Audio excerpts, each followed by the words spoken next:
Seja muito bem-vindos ao Mesa de Debates. Aqui quem está falando é o Guilherme. Vamos que vamos, pessoal. Dar continuidade aqui à nossa programação da semana, trazendo aqui vários debates, várias questões aí que precisam ser debatidas.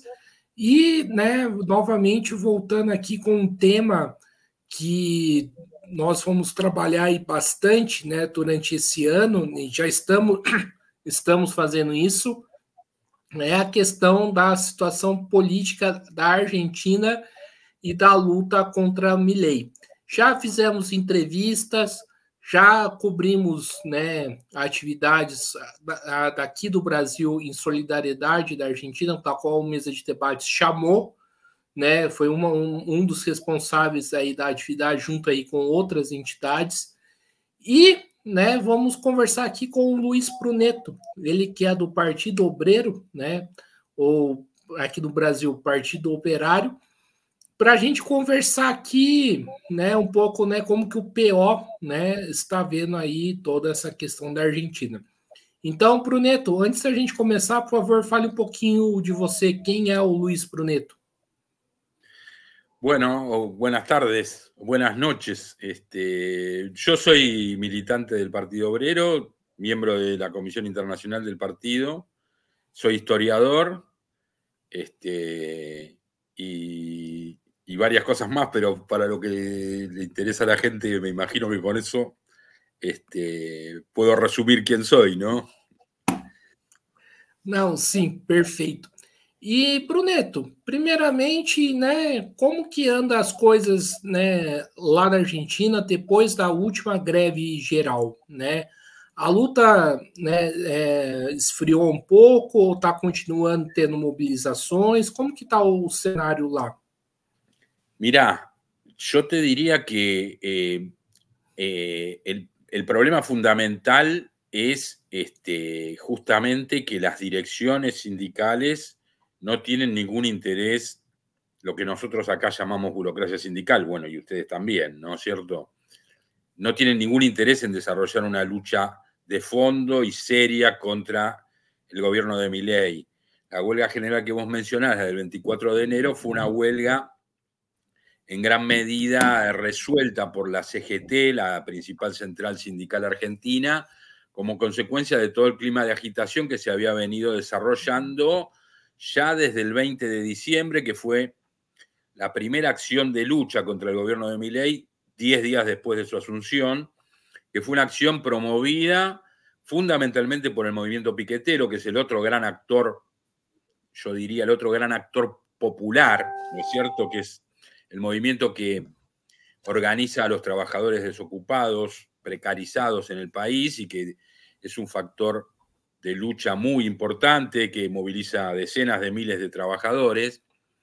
Y a partir de esa primera acción del 20 de diciembre se sucedieron toda una serie de acciones, aparecieron las asambleas vecinales, aparecieron toda una serie de elementos que se pusieron en juego en la lucha, mientras la CGT en principio pretendía dormir la siesta, digamos, y en esas condiciones se vio obligada la burocracia sindical a lanzar el paro del 24 de enero, que fue un paro muy importante con una gran movilización, pero que también es una medida que se tomó para descomprimir la lucha, ¿no es cierto? Después de eso siguió habiendo toda una seguidilla de movilizaciones muy importantes contra el tratamiento de la ley ómnibus, que terminó en el rechazo, o en la vuelta a comisión de la ley ómnibus en la Cámara de Diputados, además de las movilizaciones, por las propias contradicciones que hay en la propia clase dominante, que no se pone de acuerdo porque el plan de Milei es tan monstruoso que, digamos, toca intereses también de algunas franjas de la burguesía. Y entonces, en esas condiciones, se produjeron toda una serie de movilizaciones que fueron permanentemente reprimidas, pero en las que la CGT estuvo ausente y que sin embargo fueron una de las razones que explican el fracaso de ese primer intento de llevar adelante las leyes que quiere aplicar Milei. Y ahora, en las condiciones, en la semana pasada, la CGT resolvió un paro para el 9 de mayo recién, con una movilización previa al 1 de mayo, el Día Internacional de los Trabajadores, que es algo que la CGT no venía haciendo en la Argentina desde hace, no sé, diría décadas que la CGT no se moviliza el 1 de mayo. El 1 de mayo, desde hace años, es el acto fundamental lo hace el Frente de Izquierda en la Plaza de Mayo, ¿no es cierto? Por supuesto, el Frente de Izquierda va a participar del acto de la CGT con una columna independiente, junto a las asambleas populares, junto a los sindicatos combativos como el SUTNA, porque, bueno, por supuesto que es importante una enorme movilización, pero sabiendo que la intención fundamental de los burócratas es usar esa movilización para descomprimir la bronca popular y también presionar para negociar la reforma laboral, que es uno de los principales objetivos del gobierno de Milei, y que la CGT está dispuesta a negociar, digamos, no está dispuesta a enfrentar abiertamente. Nosotros pensamos que si la CGT hubiese desarrollado una lucha seria, por empezar hubiese dado mucho más el consenso que todavía conserva Milei. La Argentina está partida, en cierto sentido, está partida en dos, y una franja de los sectores de la clase, de sectores de la clase trabajadora, cada vez menor esa franja, pero una franja de sectores de la clase trabajadora, por descontento absolutamente lógico con el gobierno anterior, que había sido un gobierno absolutamente antipopular, como pero en todo caso lo profundiza. Una franja importante de la clase trabajadora lo votó a Milei y todavía sostiene un apoyo, una esperanza en Milei. Si nosotros pensamos que si la CGT hubiese desarrollado una lucha mucho más profunda y más seria, ese consenso incluso, no solo que hubiese sido mucho más eficaz en las medidas de lucha que se han tomado, sino que hubiese además horadado el consenso que todavía tiene Milei en franjas de la clase trabajadora. Nosotros a la vez, desde el Partido Obrero y desde el Frente de Izquierda, estamos impulsando una convocatoria que se iba a hacer el 1 de mayo, pero como la CGT convoca marcha, vamos a participar de la marcha, pero se va a hacer el 27 de abril también en la Plaza de Mayo, que va a ser un gran congreso de sindicatos combativos, el SUTNA, la Unión Ferroviaria de la Seccional Oeste, bueno, etcétera, sindicatos docentes dirigidos por direcciones combativas, las asambleas populares y el movimiento piquetero, para organizar lo que podríamos llamar una oposición, si se quiere, clasista a Milei, que no quede sometida a los vaivenes del peronismo, a los vaivenes de los gobernadores, que un día se pelean con Milei y otro día arreglan, o que en realidad se pelean para negociar, y que efectivamente, en todo caso, abra la perspectiva de lo que nosotros creemos que es la única manera de parar a Milei, que es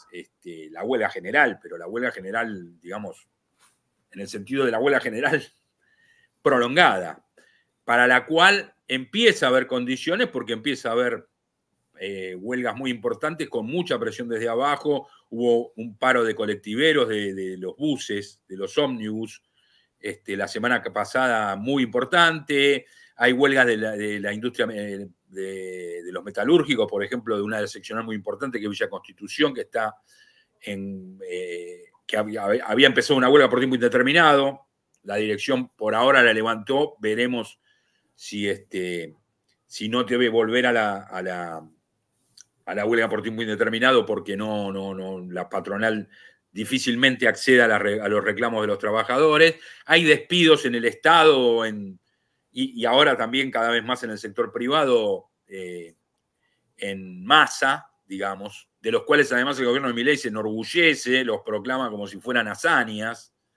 Y todo esto va creando un clima de rechazo y de odio y de necesidad de salir a luchar. El 23 va a haber una marcha también del movimiento estudiantil y de los gremios docentes universitarios contra la liquidación de la universidad pública, que vos imaginate que Milei directamente lo que hizo, como no se votó el presupuesto 2024, se renovó el presupuesto 2023, todo el Estado renovó, funciona con el presupuesto 2023, habiendo habido una inflación del 200 y pico % en este año. Es decir, lo cual significa que este presupuesto que se va a usar es, en términos reales, el 40-30% de lo que fue el presupuesto del año pasado, que ya era un presupuesto de ajuste, porque el gobierno anterior también era un gobierno ajustador. Así que esa es la situación de fondo que está viviendo la clase trabajadora en el país, y esas son las perspectivas que nosotros vemos y alentamos desde el... Bruneto, aqui no Brasil, a análise que eu tenho, né, dos setores de conciliação de classe, né, dos setores conciliadores, né, é que eles abriram a porta aí para a extrema-direita e vão abrir novamente a porta para a extrema-direita se continuar, por exemplo, mantendo políticas como ajuste zero para os servidores federais que estão em greve aqui no Brasil. Pode-se dizer que na Argentina os setores kirchneristas, os setores peronistas abriram a porta aí para a extrema-direita do Milei? Es que justamente el fracaso el fracaso de la centroizquierda, del kirchnerismo, de lo que nosotros llamamos el nacionalismo burgués, es lo que explica a Milei. No hay otra cosa que lo explique. Como el propio kirchnerismo se asumía y se presentaba como de izquierda, entonces eso facilitó enormemente la propaganda de la ultraderecha, identificando a la izquierda con el kirchnerismo. Entonces, la gente vio que la salida no podía ser la izquierda porque la izquierda era el kirchnerismo. Algunas franjas, incluso habiendo sido nosotros los que realmente enfrentamos a Macri en su momento, al kirchnerismo, nunca claudicamos, digamos, y en primer lugar el movimiento piquetero, en el cual el Partido Obrero juega un papel protagónico. A pesar de eso, sectores de las masas percibían que la izquierda, digamos, el fracaso kirchnerista lo extendían a la izquierda real, ¿se entiende? Identificando al Frente de Izquierda, que es una corriente que agrupa 4 partidos, pero que se organiza sobre la base de una perspectiva de independencia de clase, bueno, asimilándolos a como que somos todo lo mismo con el kirchnerismo, ¿se entiende? Eso fue un factor decisivo para que la ultraderecha capitalizara la elección, digamos, o el descontento popular para la elección. Pero más allá de eso, que es una cuestión relativamente subjetiva, en el fondo lo que está detrás de eso es el fracaso material, ¿no es cierto?, de la centroizquierda, del nacionalismo burgués, que bueno, nosotros como corriente trotskista lo explicamos como expresión de la incapacidad de las burguesías nacionales para enfrentar al imperialismo, derrotarlo y superar el atraso. El kirchnerismo fracasó porque lo que se planteó, supongamos que efectivamente haya sido eso lo que se planteó, era imposible de realizar. ¿Qué era? Construir una burguesía nacional independiente que enfrentara al imperialismo y que la Argentina se transformara en una potencia económica capitalista. Eso nosotros entendemos que está cerrado, como ya creemos que lo descubrieron Lenin y Trotsky a principios del siglo XX, cuando el capitalismo entró en la época imperialista. Ya ese camino para los países atrasados está cerrado para Argentina, también está cerrado para Brasil, es decir, también Lula va a fracasar en ese intento. Y finalmente lo que termina ocurriendo con esos movimientos es que terminan capitulándole a la derecha, y si uno ve si el gobierno de Cristina y de Néstor Kirchner puede haber tenido alguna veleidad progresista y haber hecho alguna concesión a las masas en su momento, muy relativa por otra parte, y muy inferior a las que en su momento le puede haber hecho el primer peronismo a las masas. Quiero decir, el primer peronismo pudo otorgar salarios dignos, pleno empleo, y en cambio, bajo el kirchnerismo, estuvimos absolutamente muy lejos de eso. Existió la asignación universal por hijo y alguna serie de subsidios, pero no trabajo genuino, pleno empleo. La inmensa mayoría de la población trabajadora siguió estando precarizada, etc. Pero si hubo alguna mínima concesión bajo el kirchnerismo a las masas, con el gobierno de Alberto Fernández eso desapareció. El gobierno de Alberto Fernández fue un gobierno absolutamente ajustador. En todo caso, no llevó adelante ataques directos contra la clase trabajadora como los que lleva adelante Milei, pero fue un gobierno en el que el salario real cayó, bueno, el presupuesto educativo, el presupuesto de salud, se incrementaban en términos nominales, pero no se incrementaban en términos reales, y sobre todo se siguió pagando la deuda externa, incluso cuando se había dicho que se iba a denunciar los negociados de Macri y el último ciclo de endeudamiento que Macri había abierto, que digo el último ciclo de endeudamiento porque en realidad lo que Macri contrajo es el 25% de la deuda total que tiene la Argentina. Macri contrajo una deuda de 50.000 millones de dólares, pero la Argentina tiene una deuda de 300.000 millones de dólares, que el kirchnerismo tampoco dejó de pagar, digamos. Entonces ese mecanismo de dependencia, que es el verdadero causante del atraso económico del país, no lo rompió el kirchnerismo porque no estaba dispuesto a enfrentarse al imperialismo yanqui a fondo. Y eso es ¿por qué? Por su raíz de clase, por la base de clase que lo explica. Es un movimiento de carácter burgués, nacionalista si se quiere relativamente, porque también su nacionalismo incluso es inferior al de su antepasado peronista. Fue su nacionalismo inferior, si se quiere, al de su antepasado peronista, del cual proviene el kirchnerismo, digamos, y por lo tanto estaba destinado al fracaso.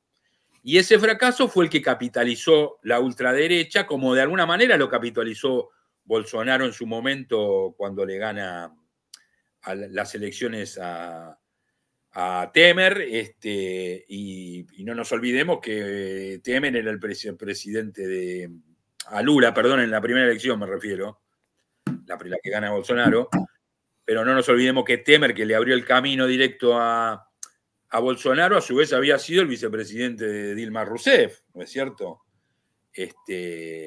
Y cierro con esto, tenemos multitud de funcionarios kirchneristas o del gobierno de Alberto, Massa y Cristina, ahora en el gobierno de Milei, empezando por un conocido de ustedes, que es el ex embajador Daniel Scioli, el ex embajador en Brasil, que ahora es ministro de Turismo, ¿no? En la Argentina.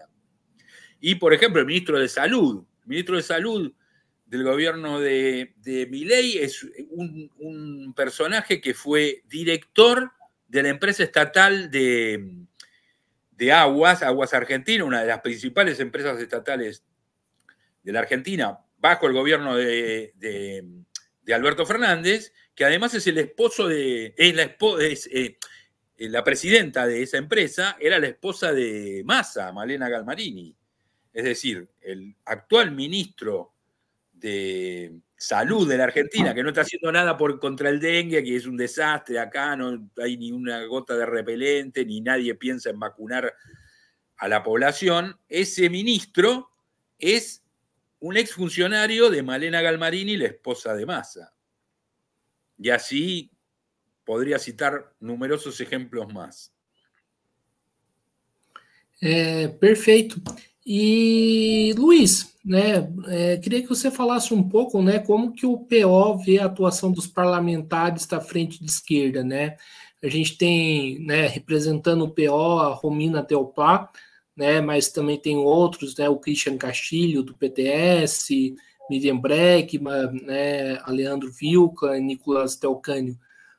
Qual que é o papel, né, que esses parlamentares, né, do PO, né, com a Romina e com o PTS e com os outros, né, têm cumprido aí nessa luta?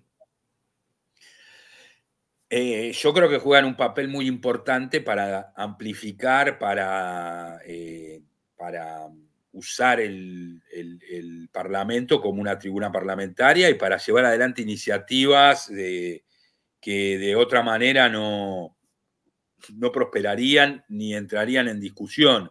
Es una fuerza pequeña, pero es una fuerza significativa que constantemente se está cruzando con el gobierno.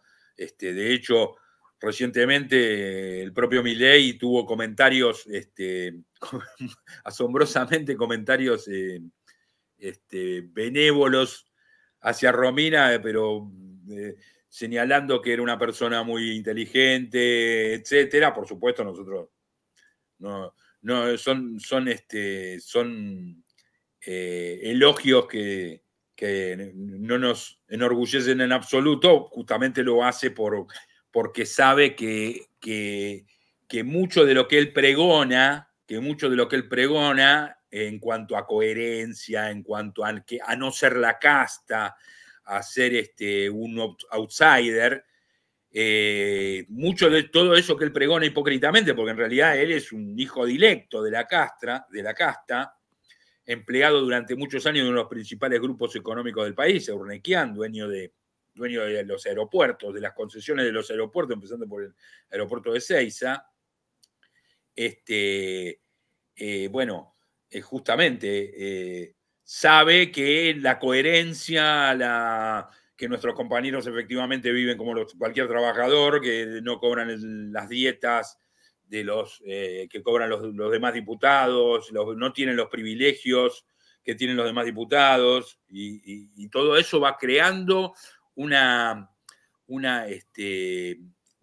prestigio, un respeto en la clase trabajadora, independientemente de que después, en circunstancias determinadas, el voto al frente de izquierda oscile. Vos pensás que nosotros en el 2023 nuestra elección no fue buena, pero en el 2021 vos pensás que nosotros logramos concejales en algunos de los distritos obreros más importantes del conurbano del Gran Buenos Aires, que esto es incluso más difícil que colocar diputados en el Congreso Nacional, porque necesita porcentajes mucho más altos, porque como es menor el número, bueno, se divide 100 por ese número, por lo tanto vos necesitas aproximarte a más del 10%. Nosotros sacamos casi el 10% en La Matanza, en Merlo, en varios distritos del conurbano donde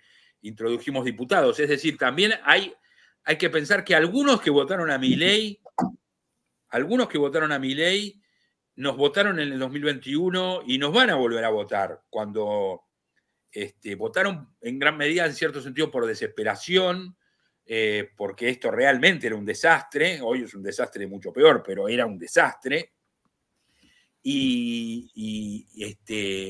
Yo entiendo que nuestra elección la elección del 2021 obedeció, la elección de la izquierda del 2021 obedeció a factores muy ligados a esta crisis definitiva del nacionalismo burgués, del fracaso del gobierno de Alberto Fernández, que hizo que todo lo que, el cual es asociado, sobre todo gracias a una gran propaganda del enemigo y gracias a una gran propaganda del propio kirchnerismo, que se hace pasar por izquierda, fue asimilado, fue visto como izquierda por una franja de la población trabajadora, que entonces, bueno, consideró que no debía buscar una salida en la izquierda verdadera, digamos. Pero eso me parece que es provisorio. Va a tener que ver decisivamente con el desarrollo de la lucha de clases, que yo te diría esto en cuanto al desarrollo de la lucha de clases en Argentina. Nosotros nos encontramos el 20 de diciembre, hubo muchas dudas en los compañeros para movilizar, había miedo, había temor por la situación, por todo lo que el gobierno de Milei había amenazado en esos días, y sin embargo ese día se sentó, especialmente desde el movimiento piquetero, un primer mojón sobre el cual después se edificó un proceso que va creciendo de resistencia popular a este gobierno enemigo directo de la clase obrera, un gobierno de ataque a los trabajadores. Es decir, quiero decir que no quiero sobreestimar los resultados, ¿no es cierto?, de la lucha que estamos dando, aunque creo que son importantes. La resistencia popular ha sido uno de los factores principales en el fracaso de las iniciativas legislativas del gobierno, cosa que es un sacudón para el gobierno,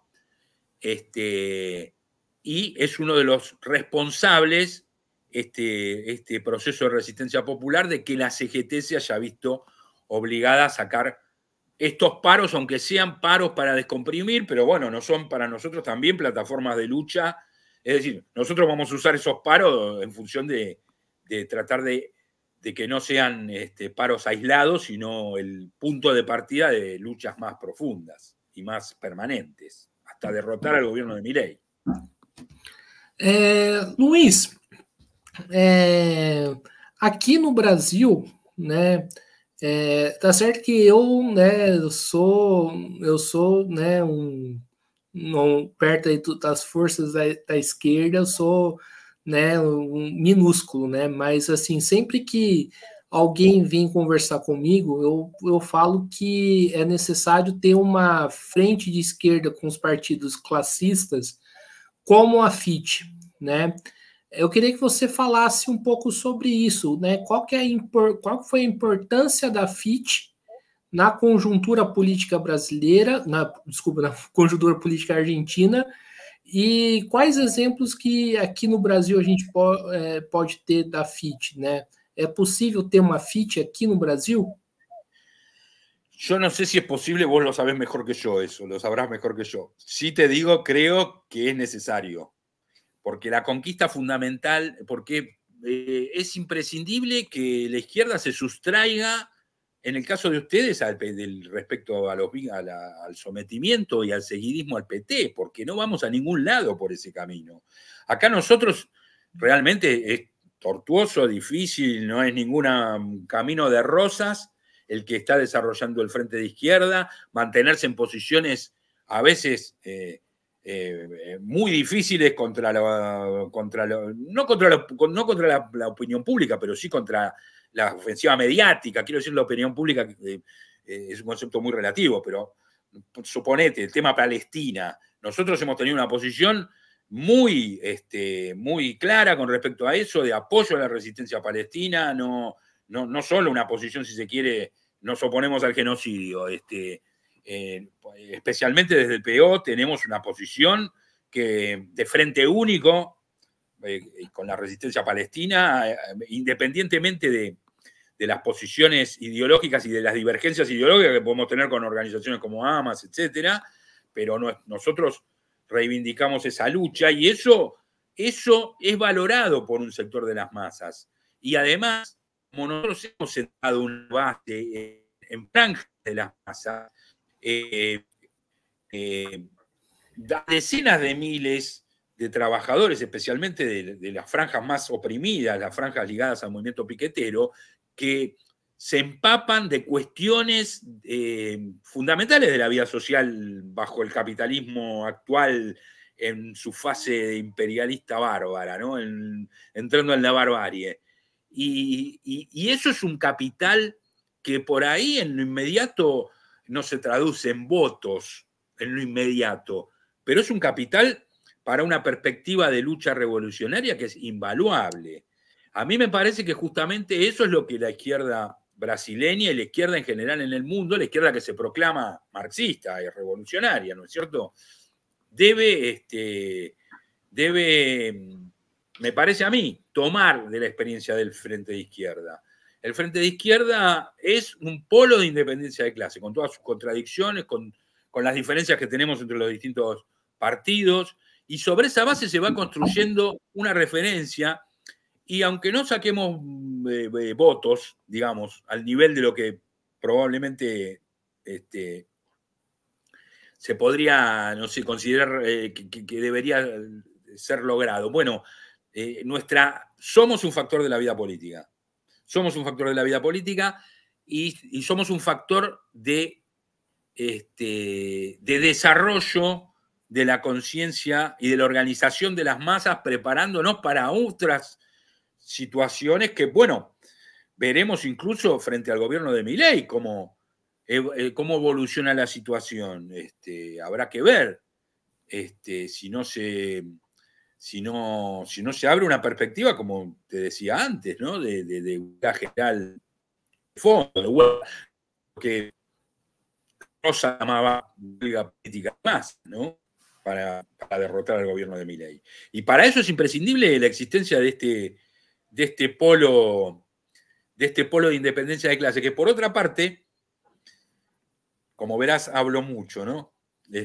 Por otra parte,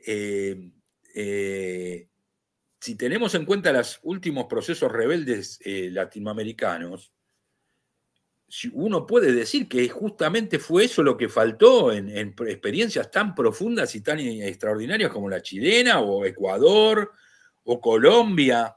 Justamente faltó un polo que aglutinara toda esa fuerza de masas y la condujera hacia un destino que no fuera Boric, digamos, por decir así, ¿no es cierto? Así que en ese punto también, si la Argentina va hacia un proceso rebelde, que es probable por las características de ataque directo que este gobierno representa hacia las masas, bueno, es imprescindible contar con un polo de independencia de clase, ¿no es cierto? Para que no vayamos a una nueva frustración como en el 2001, que terminamos en un Boric, digamos, por decir así, terminamos en el kirchnerismo, ¿no? Sim. E, Luiz, eu queria que, Bruneto, eu queria que você, né, tocasse num ponto. Luiz Bruneto, ou Bruneto. Bruneto. Luiz, eu queria que você pegasse um ponto, né, muito interessante que você coloca, né, que é a questão das divergências, né? Parte da esquerda, né, que reivindica revolucionária, né, principalmente, aí eu coloco o PSTU, que tem uma força, né, considerável aqui no Brasil, embora na Argentina, né, tenha um peso, né, muito minúsculo, coloca que da impossibilidade dessa frente, né, de esquerda, desse polo, por conta, né, das divergências. As divergências, eu queria que você falasse, né, existe divergência entre vocês, da FIT, do PO, o PTS, a esquerda socialista e né, o MST, né, de lá. E eu queria saber o seguinte: essas divergências, né, são um impeditivo, né, para vocês atuarem em conjunto? No, mirá, sí, claro que hay divergencias. Te pongo dos cuestiones fundamentales. Mira, una de orden internacional, la posición, por ejemplo, frente a la guerra de Ucrania. Nosotros y el PTS tenemos una posición bastante parecida, mientras Izquierda Socialista y el MST tienen una posición de apoyo a lo que ellos llaman la resistencia ucraniana, etcétera, etcétera. Nosotros vemos que el gobierno de Zelensky es un títere de la OTAN y no por eso negamos el carácter imperialista de la invasión rusa, pero pensamos que el problema no se resuelve con una derrota militar rusa, que implicaría la expansión de la influencia de la OTAN sobre Ucrania y sobre esa base la recolonización del antiguo espacio soviético, que es lo que pretende la OTAN, ¿no es cierto? Recolonización que... ¿Por qué digo recolonización? Porque la Unión Soviética, porque Rusia no es una potencia capitalista aún, pero heredó de la revolución bolchevique, en completo acuerdo con la teoría de la revolución permanente, heredó una tarea el cumplimiento de una tarea que no podía cumplir jamás la burguesía nacional rusa, que es la independencia nacional. Sobre esa base se asienta el poderío ruso y sobre la misma base se asienta el poderío chino, que es mucho mayor que el ruso, ¿no es cierto? Desde el punto de vista, porque básicamente desde el punto de vista económico, China es un país mucho más avanzado hoy por hoy que Rusia. Bueno, ahí tenemos divergencias, fíjate, de fondo, de cuestiones muy importantes, Y, por ejemplo, con el PTS, que en este punto tendríamos más coincidencias en el punto que te acabo de señalar, tenemos divergencias muy grandes con respecto al movimiento piquetero.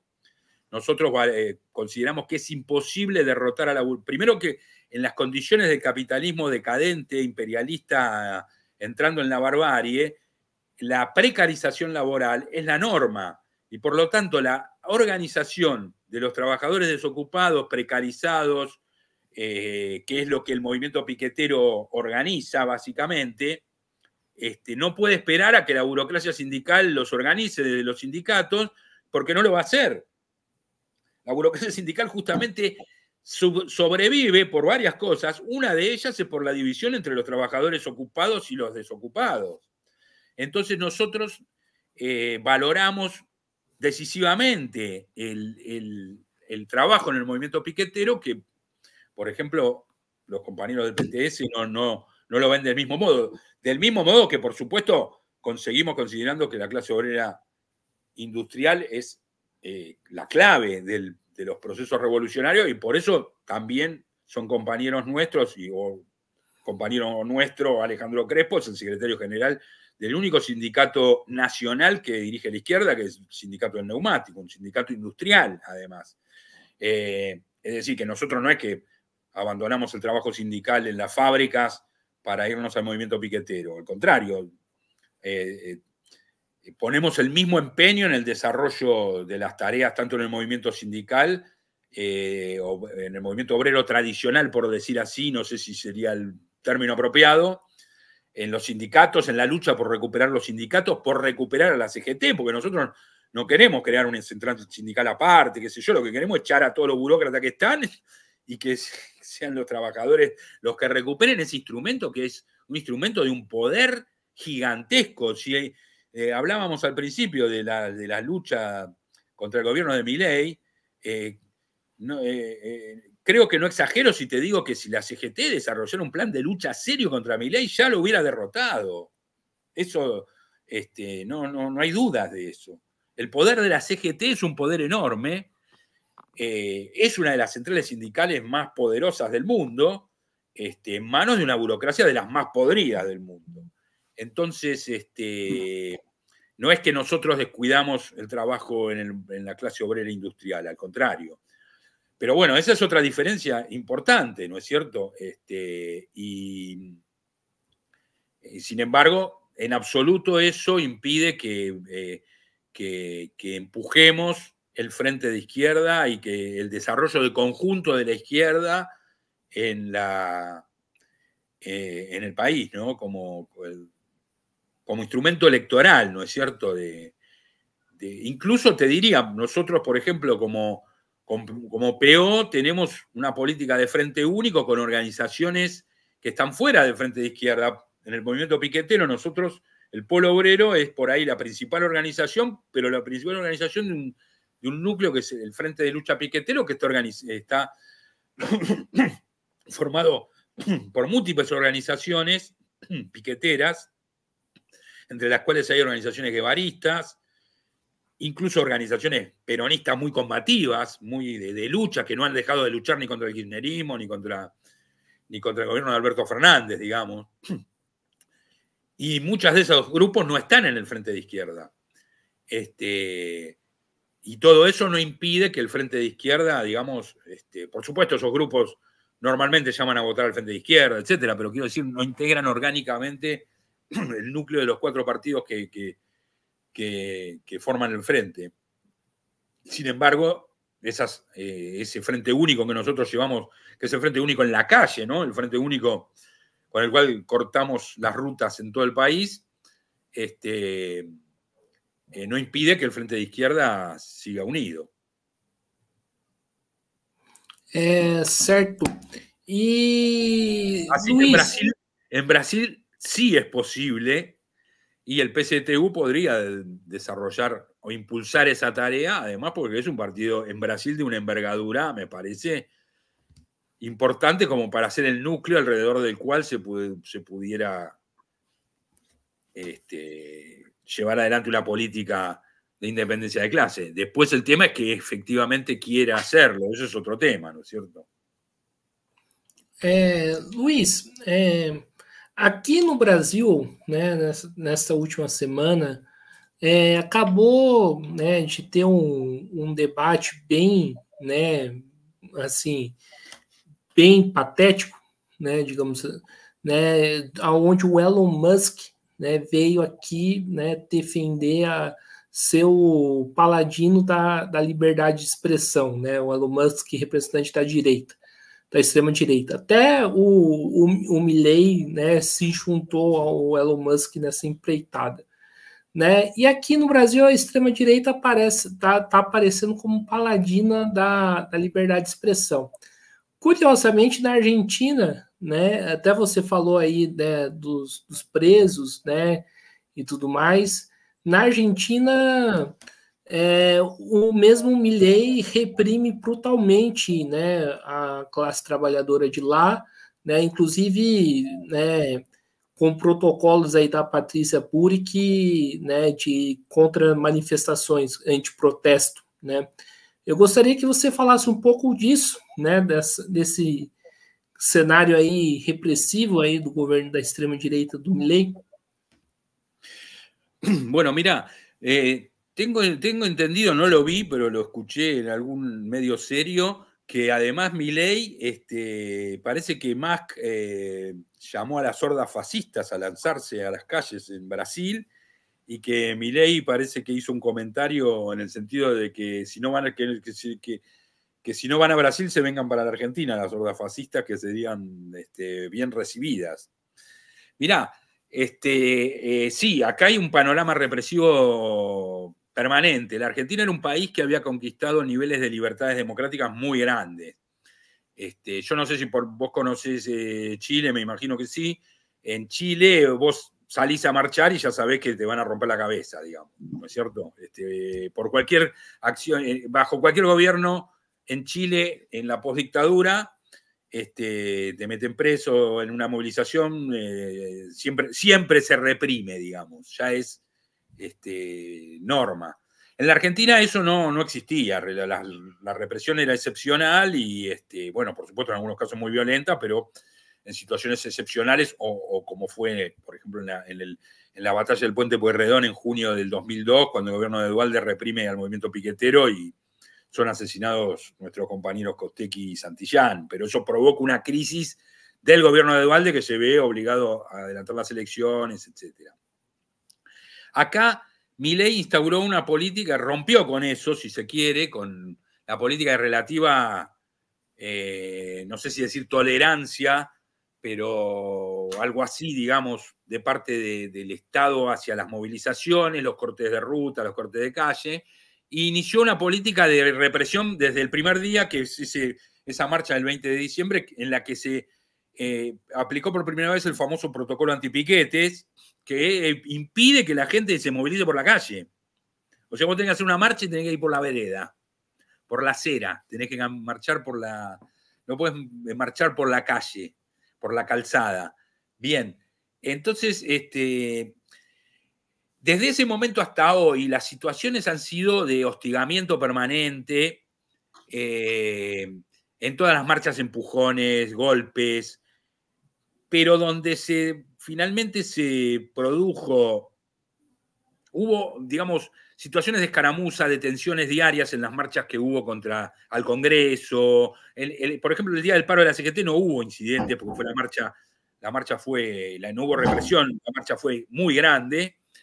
Y en numerosas oportunidades se violó el protocolo antipiquete, es decir, las manifestaciones se hicieron por la calle. Este miércoles pasado se produjo una gran marcha del movimiento piquetero en el Ministerio de Desarrollo Social, porque una de las actividades fundamentales que realiza el movimiento piquetero es sostener comedores populares. En los barrios populares hay hambre, realmente hay situaciones de hambre, y el gobierno de Milei cortó directamente la ayuda a los comedores populares, la asistencia estatal a los comedores populares. Entonces se realizó esta gran marcha al Ministerio de Desarrollo Social, y después de anunciarle a los dirigentes de la marcha, esto me consta personalmente, digo, no fui testigo del hecho, pero me consta de parte de compañeros que fueron los que recibieron esa propuesta, digamos, por parte transmitida por la policía a nuestros compañeros, de reunirse con la ministra Petovelo o con funcionarios del gobierno para discutir la regularización de la ayuda a los comedores. Ahí, al poco tiempo, los pocos minutos de que se hace ese anuncio, incluso después de que sale un comunicado del movimiento piquetero difundiendo que van a ser recibidos y donde la situación empezaba a distenderse, se produce una represión salvaje. Algunos interpretan una trampa, es decir, llamaron a los compañeros y aprovecharon la distensión para lanzar la represión. Otros interpretan, y yo estoy más cerca de esa interpretación, que las internas en el gobierno son feroces. Petovelo, la ministra de Desarrollo Social, sufre constantes críticas de muy alto voltaje, choques con Chiquito Beliboni, nuestro compañero del Polo Obrero, que es un interlocutor permanente, digamos, de la situación política nacional. Lo que diga Chiquito repercute permanentemente. Y entendemos que es posible, o por lo menos algunos interpretamos que es posible que Petovelo hubiese querido aflojar un poco las cosas para no verse en el ojo de la tormenta, pero que esto inmediatamente, apenas trascendió, constituía una afrenta completa, una derrota completa para la ministra Bullrich, que vos mencionaste, la ministra de Seguridad, que es la madre del protocolo antipiquetes, la autora del protocolo antipiquetes, y vos imaginate que la marcha piquetera finalizara con una audiencia en la que se discutiera la regularización de la ayuda a los comedores, después de haber cortado la calle, porque se había cortado toda la avenida 9 de Julio, que es, digamos, la avenida principal de Buenos Aires. Los argentinos que creemos que muchas cosas somos los mejores, decimos que es la avenida más ancha del mundo. Yo conozco otras avenidas del mundo y hasta ahora pienso que es probable que sea la más ancha del mundo, la 9 de Julio. Imagínate lo que significaba para Bullrich que uno de los ministros aflojara en ese contexto después de un corte de calle de la principal avenida de Buenos Aires, ¿no? Y de la Argentina y del mundo, diríamos. Y que por lo tanto en ese contexto se decide llevar adelante una represión feroz que no la dejara en offside, para usar un término que ustedes también comprenderán, ¿no? En posición fuera de juego, ¿no es cierto? Que no la dejara descolocada políticamente a Bullrich, como consecuencia de un desaire provocado porque se aflojara al movimiento piquetero, a una marcha organizada por el movimiento piquetero. Sim, para a gente finalizar aqui, né, você falou aí da comissão, né, da FIT em relação aos presos no dia 11, né, eu queria que você comentasse um pouco sobre isso, né, e as perspectivas aí de um novo evento Leon Trotsky, né, que no ano passado foi no Brasil, né, foi onde que nós nos conhecemos, e nesse ano vai ser na Argentina. Bueno, mira, la preocupación, nosotros consideramos desde el Frente de Izquierda que las manifestaciones del 11 de julio del 2021 en Cuba fueron protestas populares auténticas, que no aceptamos la tesis del gobierno cubano que explica esas movilizaciones como movilizaciones fomentadas por el imperialismo yanqui. Para nosotros fueron auténticas movilizaciones provocadas por la situación la terrible situación que se vivía en Cuba como consecuencia de la aplicación de las tareas de ordenamiento que se habían, de la unificación cambiaria, las tareas de ordenamiento y un plan de ajuste que nosotros interpretamos que abre el camino a la restauración del régimen capitalista en Cuba, y creemos que esas movilizaciones fueron el resultado de ese descontento, del descontento que provocaron esas medidas, el desabastecimiento que pasó a límites no conocidos en Cuba, situaciones de falta de alimentos, de situaciones de falta de medicamentos en plena pandemia. Y entonces, bueno, fue una preocupación permanente, incluso desde en aquel momento nosotros intervinimos muy decisivamente por la libertad de los detenidos, la campaña por algunos de los, por ejemplo, por la libertad de Fran García Hernández, por la libertad de Michael Vivero,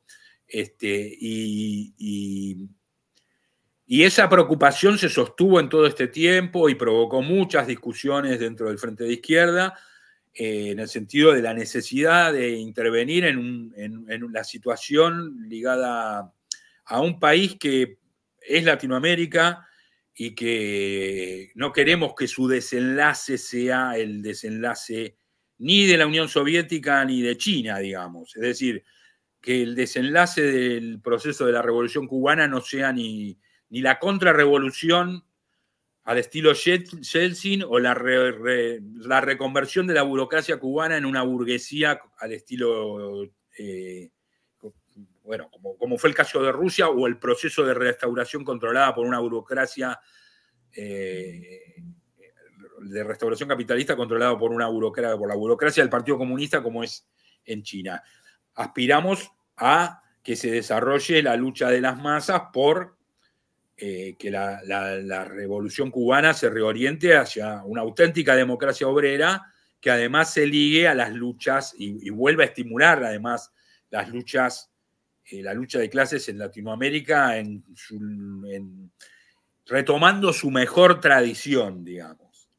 Esa es la razón por la cual le solicitamos esta entrevista a Prada, que nos la concedió, y en la que, bueno, el gobierno se comprometió a entregarnos una lista detallada de los presos del 11 de julio, con las razones de sus condenas, y bueno, para ser analizados, y también pedimos la posibilidad de viajar a Cuba para entrevistarnos con autoridades del gobierno y también con familiares y con los propios presos del 11 de julio. Por supuesto, no estamos reclamando por ningún preso de la contrarrevolución, ningún preso gusano. Acá los presos del 11 de julio son presos obreros, y además es imprescindible que la izquierda se pronuncie haciendo esta distinción, porque si no, justamente lo que se enchastra es la revolución cubana.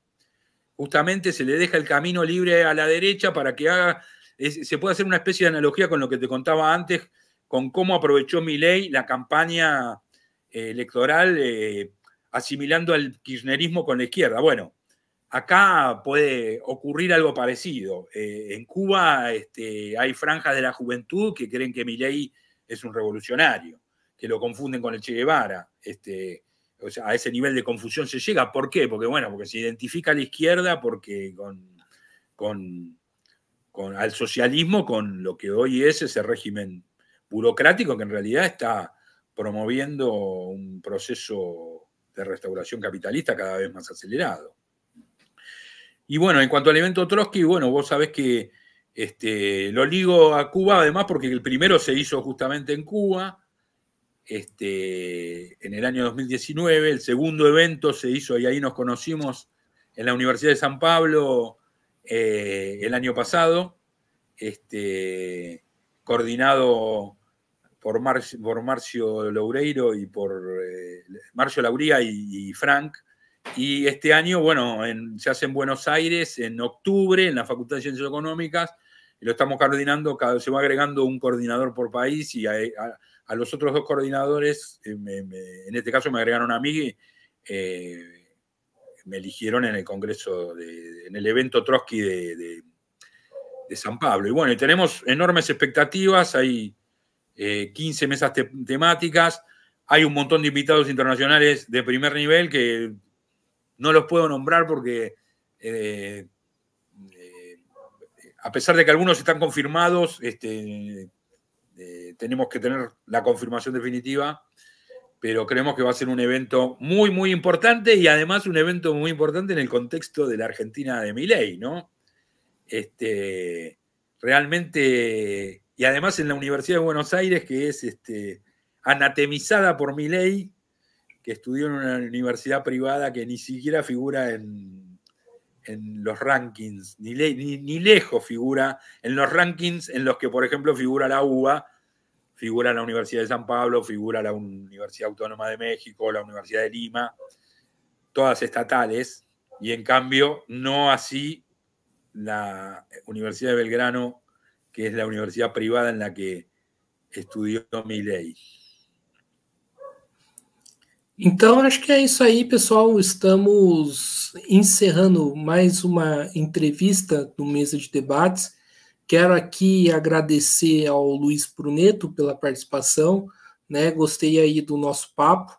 Quando voltar, tá convidado aí para comer, voltar para o Brasil, tá convidado a comer a feijoada, né? Que eu tinha falado para ele. Opa! Bárbaro. Sim. Que eu tinha falado para ele de uma feijoada, né, lá em São Paulo, né, ele acabou dele não indo comer, então tá convidado, né, e voltar a comer a pizza, mas enfim. Fuimos a comer pizza. Fuimos a comer pizza. Claro. Sim. Tá convidado a voltar e, né, quero agradecer ao Luiz pela participação, pelo bom papo que tivemos aqui, pela ótima conversa, né, acho que a situação política da Argentina, né, e os revolucionários da Argentina tem muito a ensinar aqui no Brasil. Então, quero agradecer e passo a bola aí para ele, né, para fazer as considerações finais. Bueno, te diría que estamos viviendo un momento decisivo en el mundo, no solo en la Argentina, en Brasil. La situación en Medio Oriente es extremadamente compleja. Nosotros vemos una tendencia decidida hacia una conflagración mundial que sería catastrófica para la humanidad.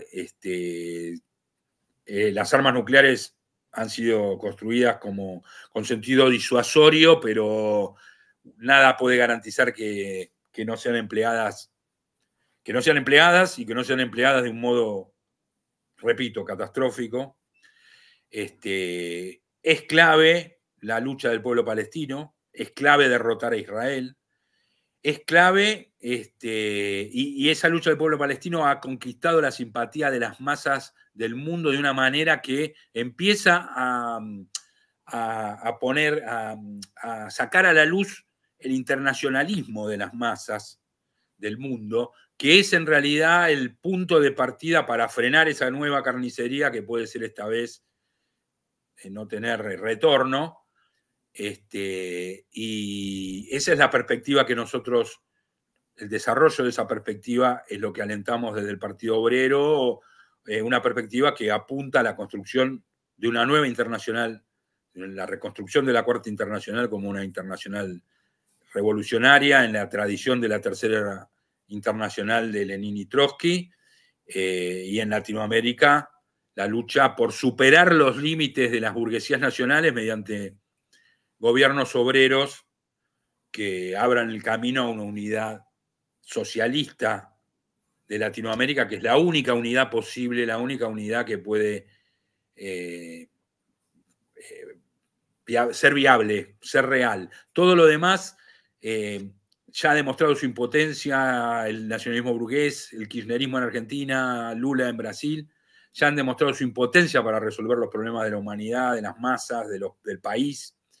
Y por lo tanto la única salida es la construcción de herramientas políticas revolucionarias basadas en la independencia de clase y en el programa de lucha por el socialismo. Então, maravilha. Então, mais uma vez aqui agradecendo ao Luiz Pruneto, né?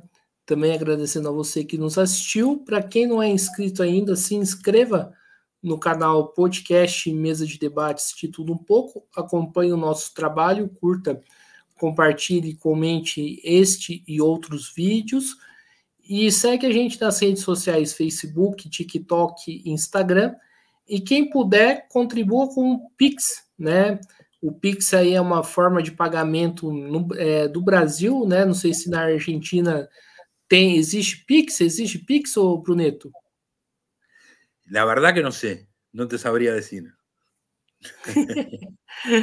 Tá, mas enfim, o Pix nosso, né, para quem for assistir do Brasil, é 385-007-02800 CPF.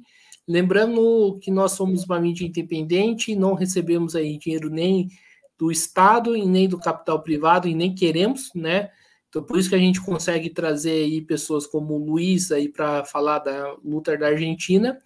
E qualquer contribuição aí do ouvinte é muito bem-vinda. Então, acho que é isso aí, pessoal. A programação, né, de hoje termina por aqui. Um forte abraço e fui!